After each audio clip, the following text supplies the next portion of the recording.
বাজার থেকে না কিনে ছাদের বাগান থেকে অর্গানিক বেসিস তৈরি করে নিতে পারি। ফ্যামিলি কেয়ার ছাদ বাগানের এই যে অস্বাভাবিক ফলন, প্রত্যেকটি ফসলের ফলন সম্বন্ধে আমি সদা সর্বদা ব্যাখ্যা দিয়ে থাকি। এবং আজকের আপডেটের সবচেয়ে গুরুত্বপূর্ণ বিষয় যেটা থাকলো লাউ গাছ। লাউ গাছে কী করে ফল বাড়াবেন, কিভাবে লাউ গাছের ফলন বাড়াবেন এবং লাউ গাছে কীভাবে গাঁটে গাঁটে ফলের উৎপাদন আসবে, সব কিছুটাই কিন্তু আজকের লাইভে দিলাম। বেগুনের গাছে প্রচুর পরিমাণে বেগুন ফলছে।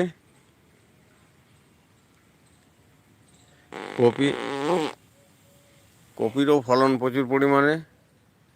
ফুলকপি যেমনি ফুলকপি তেমনি ওলকপি